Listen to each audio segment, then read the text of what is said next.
সকাল সকাল যারা উঠে পড়েছে, যারা তো মহা খুশি আজ।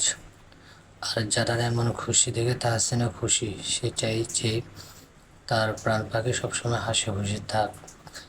একে একে সবাই এসে হাজির হয় তাহসিনদের বাড়ি।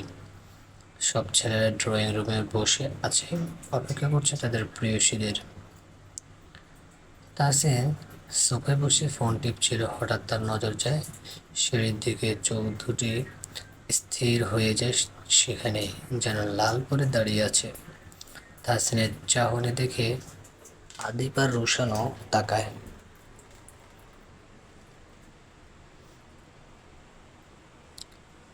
তাদেরও একই অবস্থা, সিঁড়িতে দাঁড়িয়ে আছে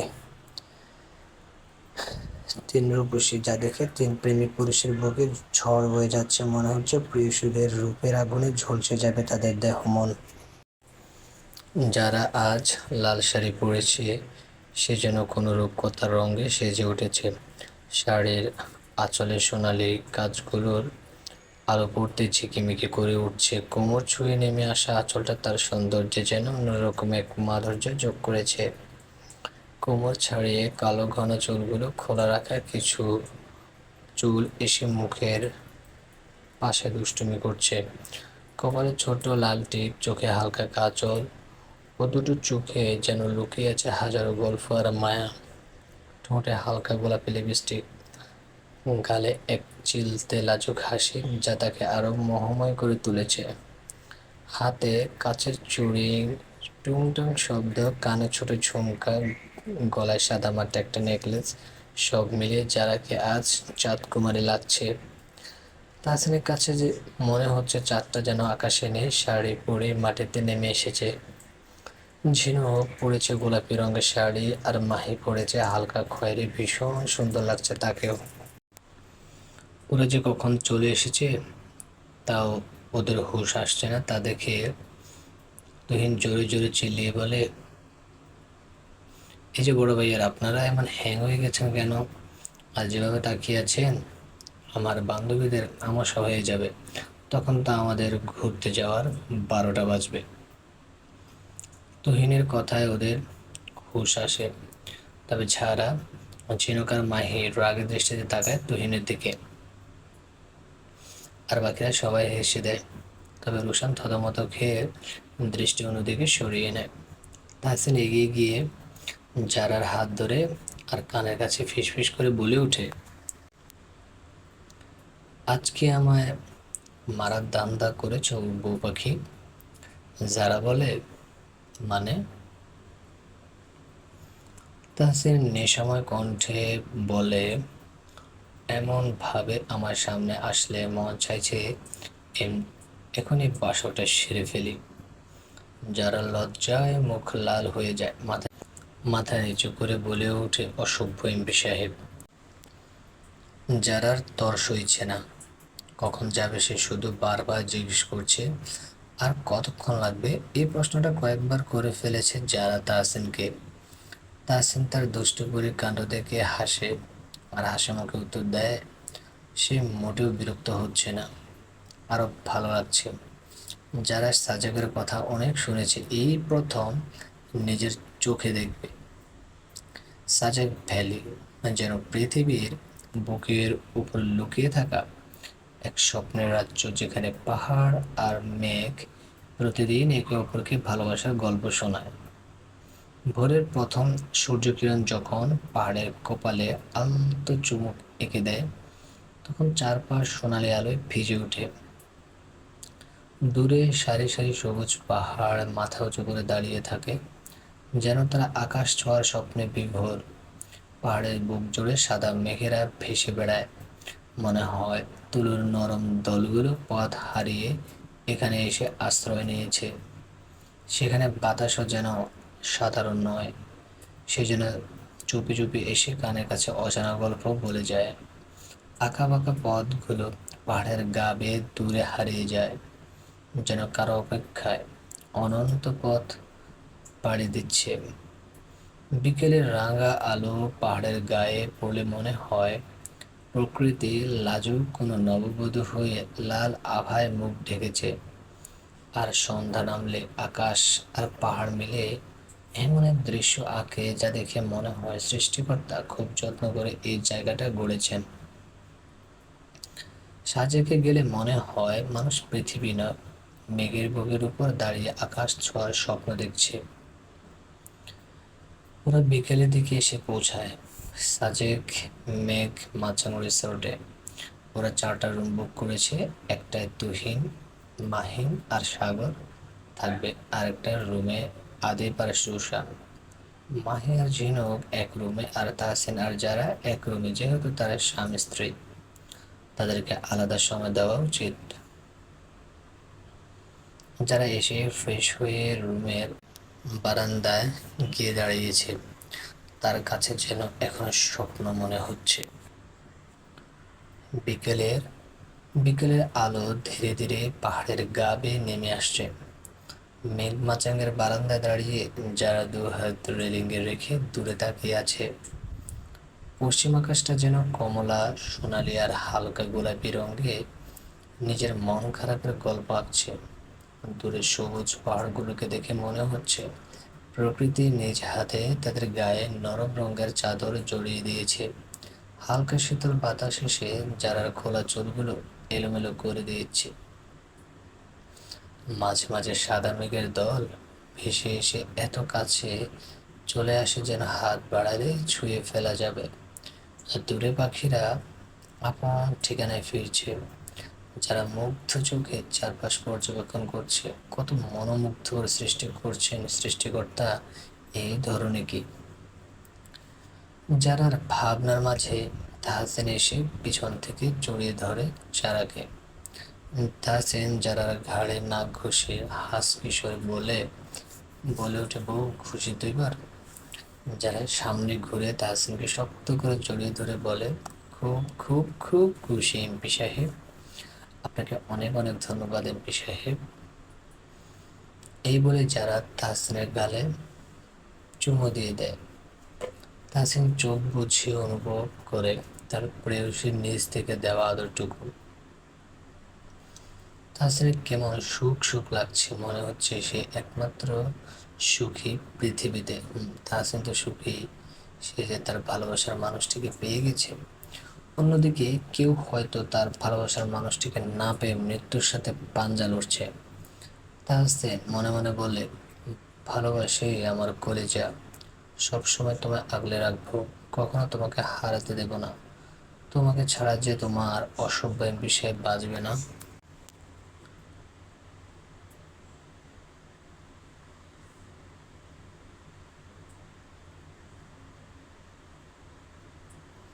পরের দিন সবাই একসাথে বের হয়েছে সাজেকের সুন্দর প্রকৃতির দৃশ্য অবলোকন করতে। সাজেকের পাহাড়ে আঁকাবাঁকা রাস্তা পেরিয়ে তারা এসে দাঁড়ালো এক অপূর্ব নির্জন জায়গায়। চারিদিকে সবুজ পাহাড়ের ঢেউ, মাথার উপর তুলোর মতো সাদা মেঘ,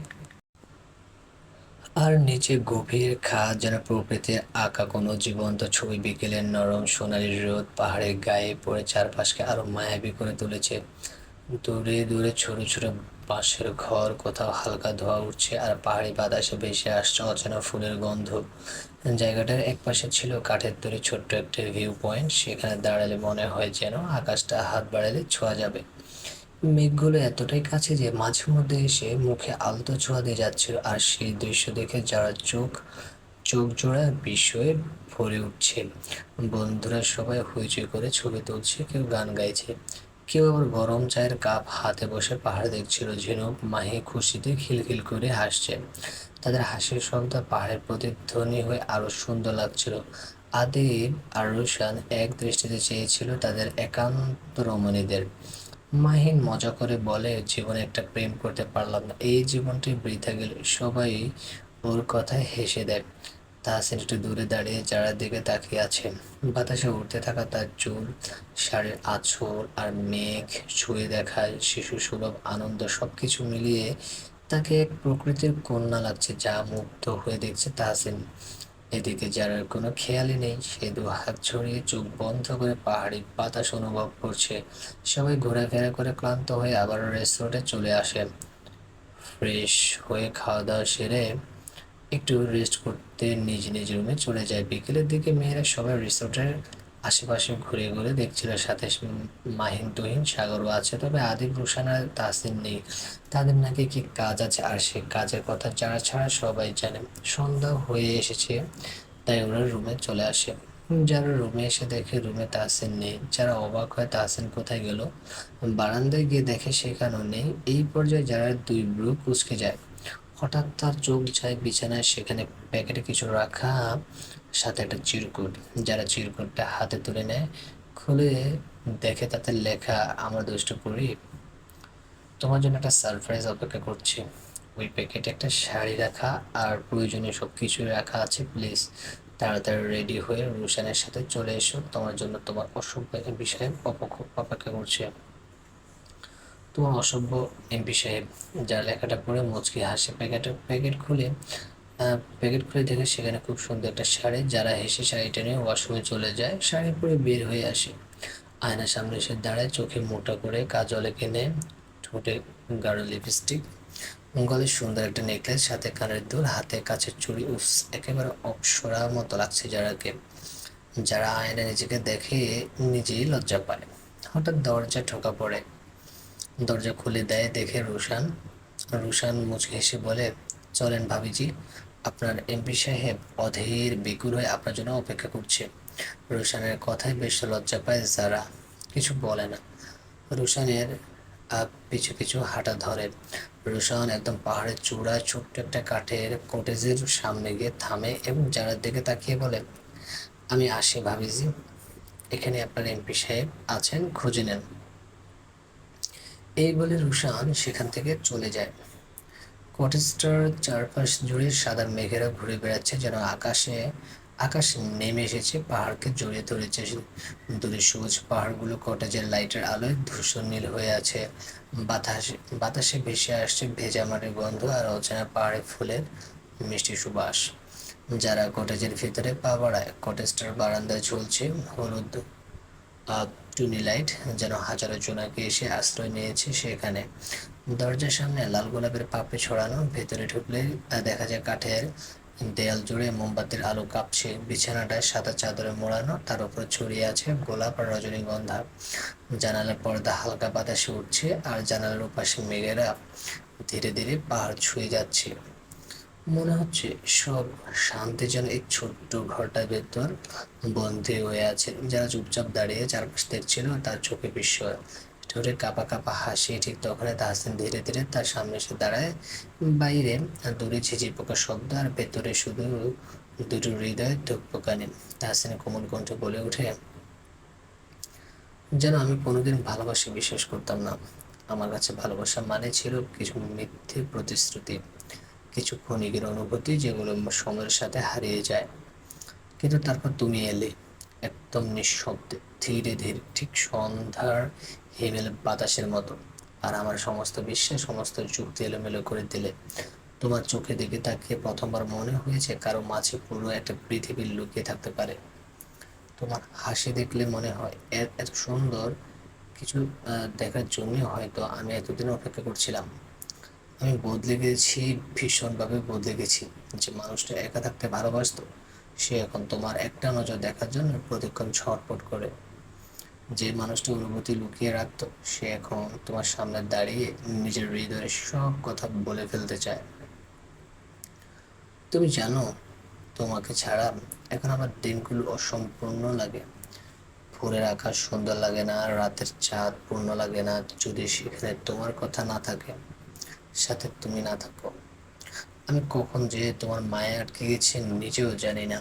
তবে এইটুকু জানি, তোমাকে হারানোর চিন্তাটাও এখন আমাকে ভীষণ ভয় দেখায়।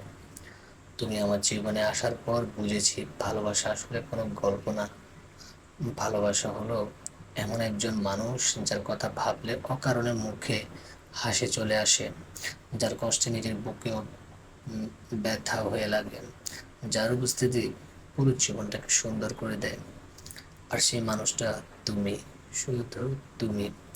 আজ তোমাকে বলতে চাই, আমি তোমাকে ভীষণ ভালোবাসি, এতটা যে এখন আমার প্রতিটা স্বপ্নের শেষে তোমাকে দেখি। তুমি কি আমার এই এলোমেলো হৃদয়টাকে গুছিয়ে নেওয়ার দায়িত্ব নিবি প্রিয়সী? তুমি বিহীন তোমার এই অসভ্য এমপি সাহেব যে অসহায়, প্লিজ তোমার সান্নিধ্য দিয়ে এই আমিটাকে বাঁচাও। যারা চোখে পানি, ঠোঁটে হাসির ঝিলিক, যারা তাহসিনকে জড়িয়ে ধরে, তাহসিনও তার প্রিয়সীকে আগলে নেয়, মাথায় আলতো করে ঠোঁট ছুঁয়ে দেয়।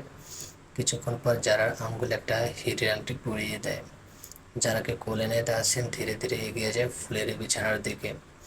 তাহসিন নেশালো কণ্ঠে বলে ওঠে, এই ঘরটা আমি শুধু আজ রাতের জন্য সাজাই নাই, আমি সাজিয়েছি আমার পুরো জীবনের স্বপ্ন নিয়ে। আমি চাই এই মোমবাতির আলো যেমন আজ তোমার মুখ ছুঁয়ে আছে, তেমনি সারা জীবন আমার ভালোবাসা তোমাকে আগলে রাখুক। এই পাহাড়, এই মেঘ, এই রাত সবকিছুকে সাক্ষী রেখে বলছি, পৃথিবীর সমস্ত সুখ আমি তোমায় এনে দেব। ভালোবেসে নিজের সাথে সবসময় জড়িয়ে রাখো। যারা তাহসিনের বুকে মাথা রাখে, তাহসিন যারাকে বিছানায় শুয়ে দেয়। যারা লজ্জায় চোখ নামিয়ে নেয়, যারা লজ্জা মিশ্রিত মুখটা দেখে তাহসিন বেসামাল হয়ে যাচ্ছে। নিষিদ্ধ ইচ্ছেগুলো হাত ছানি দিয়ে রাখছে। নিজেকে পাগল পাগল লাগছে, তাহসিন আর এক মুহূর্ত দেরি করে না। যারা ঠোঁটের বাজে নিজের ঠোঁট মিশিয়ে নেয়। আজ দুটি ভালোবাসার মানুষ এক হবে, মিশে যাবে একে অপরের সাথে। বাইরে তখন মেঘ এসে বারান্দা ঢেকে দিয়েছে। মনে হচ্ছিল পুরো সাজেক থেমে গেছে শুধু তাদের ভালোবাসার মুহূর্ত দেখার জন্য। আর সেই রাত, সেই ছোট্ট পাহাড়ি ঘরটা শুধু একটা কটেজ ছিল না, এটা ছিল দুটো মানুষের ভালোবাসা দিয়ে গড়া এক টুকরো স্বপ্নের পৃথিবী। সাজেক থেকে ওরা 3 দিন ঘোরাফেরা করার পর সবাই রওনা দেয় বাড়ির উদ্দেশ্যে। এই দিন তারা খুব এনজয় করেছে। আদিব, মাহি, রোশন, ঝিনুক তারা যেন আরো কাছাকাছি এসে গেছে, একে অপরকে চোখের হারায়। যারা তো স্বপ্নের মতো লেগেছে, তাদের ভালোবাসার পূর্ণতা পেয়েছে। যারা তাহসিনের দিকে তাকিয়ে মনে মনে বলে, এইভাবে সারা জীবন আমার পাশে থেকে ভালোবেসে যায়েন এমপি সাহেব, আপনাকেও যে আমি অনেক ভীষণ ভালোবাসি। যারাকে এইভাবে নিজের দিকে তাকিয়ে থাকতে দেখে তাহসিন বলে, এভাবে কি দেখছো বউ? যারা লাজুক হেসে বলে, আমার অসভ্য এমপি সাহেবকে। তাহসিন হেসে এক পাশ দিয়ে যারাকে জড়িয়ে ধরে। যারা আহ্লাদী বিড়াল ছানার মতো গুটিয়ে যায় তার এমপি সাহেবের বুকে। মিনমিন করে বলে, ভালোবাসি এমপি সাহেব, সারা জীবন আমাকে এভাবে আগলে রাখবেন নিজের কাছে। তাহসিন বলে, শেষ নিঃশ্বাস অবধি তোমাকে আমার নিজের সাথে আগলে রাখবো আমার দুষ্টু করি। ওরা বাড়ি এসেছে 2 দিন হয়ে গেছে। যারা বারান্দায় দোলনায় বসে উপন্যাসের বই পড়ছিল, হঠাৎ তার ফোনটা বেজে ওঠে। ফোনটা কানে ধরে যা শুনলো তাতে সে মোটে প্রস্তুত ছিল না। হাত পা রীতিমতো কাঁপতে শুরু করে, চোখ বেয়ে নোনা পানি গড়িয়ে পড়ে নির্দ্বিধায়। যারা হাত থেকে ফোনটা পড়ে যায় তখনই রুমে ঝিনুক আসে। রুমে যারাকে না পেয়ে বারান্দা গিয়ে যারাকে এভাবে কাঁদতে দেখে দৌড়ে ওর কাছে যায় আর বলে, যারা কি হয়েছে, এভাবে কাঁদছিস কেন? যারা কোনো রকম বলে উঠে, আমার এখন আমার দাদু বাড়ি যেতে হবে ঝিনুক, প্লিজ এমপি সাহেবকে ফোন করতে বল আসতে। ঝিনুক আর কিছু না বলে তাড়াতাড়ি তাহসিনকে ফোন করে। তাহসিন ফোন পেয়ে আর দেরি করে না, ছুটে চলে আসে তার প্রাণের কাছে। যারার এই অবস্থা দেখে তাহসিনের বুকটা ধক করে ওঠে।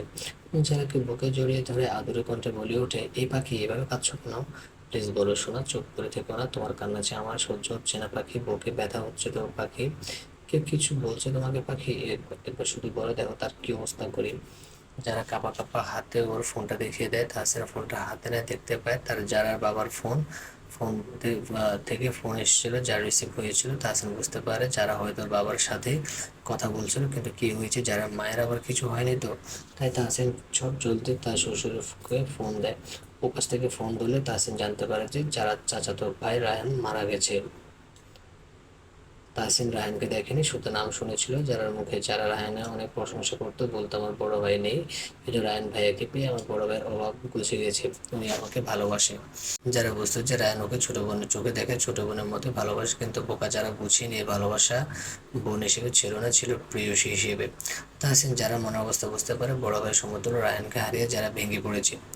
যারা তাহসিনের ঝিনুক আর যারার মা বাবা সবাই দুপুর লাগাতো রায়হানা গ্রামের বাড়িতে পৌঁছায়। বাড়ি যত কাছে যায় ততই কান্নাকাটির আওয়াজ পাচ্ছে। যারা মা বাবা নীরবে কাঁদছে। যারা বাড়ির উঠোনে যেতে দেখতে পায় সাদা কাপড়ে মোড়ানো রায়হানের লাশ খাটিয়ে শোয়ানো। তার পাশে খাটিয়ে ধরে হাউমা করে কাঁদছে রায়হানের মা বোন। যারাকে দেখে রায়হানের মা দৌড়ে এসে যারাকে জড়িয়ে ধরে কান্না করতে করতে বলতে থাকে, মারে তুই এসেছিস, দেখ না মা, আমার ছোট ছেলেটার কথা বলছে না, কত ডাকলাম আমার ডাকে সাড়া দিচ্ছে না, কেমন শুয়ে আছে, মারে তুই একবার ডেকে দে তো, তোর ডাকে নিশ্চিত সাড়া দেবে, একবার ডাক না রে মা। আমার ছেলেটা যে তোকে খুব ভালোবাসতো রে মা। যারাও কাঁদছে, চাচিকে জড়িয়ে ধরে তার মুখ দিয়ে কোনো কথাই বের হচ্ছে না, তবে তাহসানের কেমন খটকা লাগছে। ওর মনে হচ্ছে রায়হান যারাকে ভালোবাসতো, কিন্তু এই মুহূর্তে এসব মাথায় আনার চেষ্টা করলো না। আগে যারাকে সামলাতে হবে। রায়হানকে কবর দেওয়া হলো, বাড়িটা একেবারে নিস্তেজ নিস্তব্ধ হয়ে গেল। সবাই যেন পাথরের মূর্তি হয়ে গেছে। রায়হানের মা ছেলের শোকে বারবার জ্ঞান হারাচ্ছে, জ্ঞান ফিরলে আবারও রায়হানের নাম ধরে চিল্লিয়ে ওঠে। তাই তাকে ঘুমে ইঞ্জেকশন দিয়ে ঘুম পাড়িয়ে রাখা হয়েছে। ফ্ল্যাশব্যাক। যারা বিয়ের পর থেকে প্রত্যেকটা রাত রায়নের কাছে সবচেয়ে দীর্ঘ মনে হতো। একবার যারাকে লুকিয়ে দেখে এসেছিল, যার জন্য বছরের পর বছর বুক ভরা ভালোবাসা লুকিয়ে রেখেছিল, সেই মানুষটার জন্য কারো হাত ধরে নতুন জীবনে পা রেখেছে। সে কখনো নিজের ভালোবাসার কথা বলেনি, কিন্তু সে এখন বুঝতে পারছে না বলে কথাটা ভুল করেছে। তবে সে এটা ভেবে সান্ত্বনা দিত যে ভালোবাসা মানে পাওয়া নয়, কখনো কখনো ভালোবাসা মানে ভালোবাসার মানুষটিকে সুখে দেখে হাসা, যদিও নিজের বুকটা হাজারো টুকরো হয়ে যায়। সেদিনের পর থেকে নিজেকে স্বাভাবিক রাখার চেষ্টা করতো। সবাই ভাবতো যে স্বাভাবিক আছে, সে হাসতো, গল্প করতো, মানুষের ভিড়ে নিজেকে ব্যস্ত রাখার চেষ্টা করতো। কিন্তু রাত নামলে চার দেয়ালের মাঝে তার সমস্ত অভিনয় ভেঙে পড়তো। ধীরে ধীরে সে খাওয়া দাওয়া কমিয়ে দিল, ঘুম তার চোখ থেকে হারিয়ে গেল, শরীর শুকিয়ে যেতে লাগলো, অথচ তার দ্রুত ভেঙে পড়েছিল মনটা। যতই মনকে বোঝানোর বাহানা দিয়ে মনকে আর বোঝে, সে যারাকে নিজের প্রাণের চেয়ে বেশি ভালোবাসতো, তাকে ছাড়া কি আদৌ বেঁচে থাকা যায়? কাল রাতে তোমার বর্ষণ শুরু হয়, যখন আকাশের বুকে বিদ্যুৎ জ্বলছিল, তখন হঠাৎ তার বুকে তীব্র ব্যথা অনুভূত হলো। অনেক দিনের অবহেলা, কষ্ট আর নিঃসঙ্গতা মিলেমিশে তার শরীরকে পরাজিত করে দিয়েছে। সে বুঝতে পারছে এবার হয়তো তাকে না ফেরার দেশে চলে যাবার টিকিট এসে গেছে। সে তার কাঁপা কাঁপা হাতে তার ডায়েরিটা নেয়, যেখানে তার ভালোবাসার সমস্ত জমানো কথা লেখা ছিল। সে কাঁপা কাঁপা হাতে লিখতে শুরু করে। শেষ নিঃশ্বাস ত্যাগ করার আগে বিড়বিড় করে শুধু বলেছিল, ভালোবাসি মায়াবিনী। যারা বিছানায় বসে শূন্য দৃষ্টিতে তাকিয়ে আছে, তাহসিন যারাকে এই অবস্থা দেখে একটু সহ্য করতে পারছে না। বুকটা জ্বলে পুড়ে ছাই হয়ে যাচ্ছে। তাহসিন কিছুক্ষণ যারার দিকে তাকিয়ে ওয়াশরুমে চলে যায়। তখনই রুমে রায়হানের বোন আসে, হাতে একটা ডায়েরি। সেটা যারার দিকে এগিয়ে দেয়। যারা অবাক হয়ে তাকায়। রায়হানের বোন বলে, এটা ভাইয়ের ডায়েরি। এই বলে রুম থেকে বেরিয়ে যায়। যারা ডায়েরিটা নিয়ে বারান্দায় চলে যায়। একে একে পড়তে থাকে ডায়েরিটা। ডায়েরির কয়েক পৃষ্ঠা পড়ে থমকে যায়, স্তব্ধ হয়ে যায়। এসব সে কি দেখছে? রায়হান ভাই ওকে ভালোবাসতো। হঠাৎ ওর চলছে একটা লেখা থেকে, সেখানে লেখা, বিদায় মায়াবতী। যারা সেটা পড়তে শুরু করে, প্রিয় মায়াবিনী, যখন তুমি এই চিঠিটা পড়বে তখন আমি হয়তো পৃথিবীতে কোনো ঠিকানায় আর থাকবো না। যারা মানুষ মরে গেলে নাকি সব কষ্ট শেষ হয়ে যায়। আমি জানি না কথাটা কত সত্য কিনা, তবে এইটুকু জানি, তোমাকে বলতে না পারা যন্ত্রণাটা নিয়ে আমি শেষ নিঃশ্বাস ত্যাগ করে পর্যন্ত বেঁচে ছিলাম। তুমি কখনো জানতে পারোনি, তোমার এক টুকরো হাসি আমার পুরো দিনটাকে আলোকিত করে। তোমার এক ফোঁটা চোখের জল আমার বুকের ভেতর ঝড় তুলতো। আমি তোমাকে ভালোবেসেছিলাম। সেই ভালোবাসা সাধারণ ছিল না, খুব গভীরভাবে ভালোবেসেছিলাম। যেভাবে রাত ভালোবাসে চাঁদকে, অথচ কোনোদিন চলে পারে না, তেমন যেভাবে মরুভূমি অপেক্ষা করে বৃষ্টির জন্য, অথচ বছর পর বছর বৃষ্টি আসে না। তোমার বিয়ের কয়েকদিন পরে তোমাকে লুকিয়ে দেখতে গিয়েছিলাম। আমি দূর থেকে তোমাকে দেখেছিলাম। তোমার হাসি মুখটা দেখে সেদিন বুঝেছিলাম আমার পৃথিবীটা ধীরে ধীরে অন্য কারো হয়ে যাচ্ছে।